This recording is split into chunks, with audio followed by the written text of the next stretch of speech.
Oh, hello. So today we are going to be making just some homemade chili. Real simple, nothing too fancy, good, reliable recipe. First we're going to add to our pan, I've already got hot, 2 pounds of ground beef. We're using a 80/20, but you can use a different fatness if you want. You're just going to want to cook and get that just broken up and brown with everything.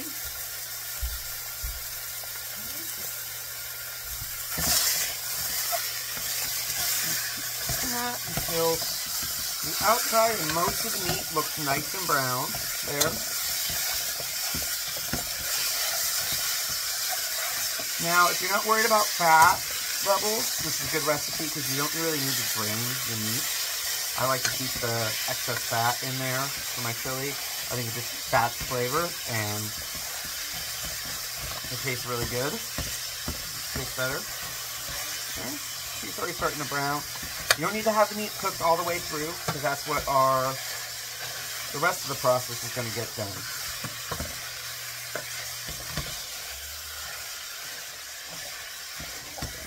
So we'll be right back once our meat's to the right area we need it, and we'll continue on from then. Okay, we're back, and my meat's probably about 70 to 75% browned here. We're not looking for a full, and a little bit of pink isn't going to be a big problem. What we're going to now do is I've got 1 medium large onion diced up, and I'm just going to add that to the meat. And we're just going to cook that until the onions get soft and semi-translucent. You just want to get them softer. They don't have to be fully cooked through. Again, we're going to be letting this steep and steam and simmer for a little while. So when that's all done,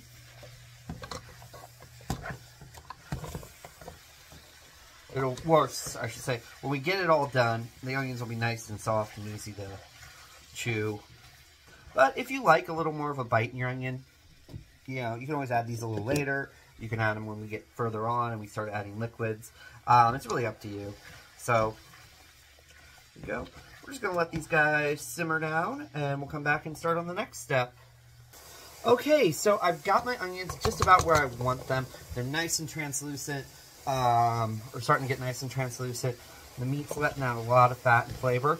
So, next thing we are going to do is we're going to add in some tomato. I've got a couple cans of crushed tomato here. There we go. A quick stir.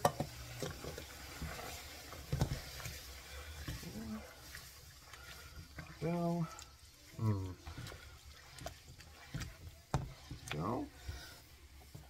I've got a can of tomato paste, just 1 6-ounce can of tomato paste here. Any tomato flavor in there. Really starting to boil down. There, it's right down. Go.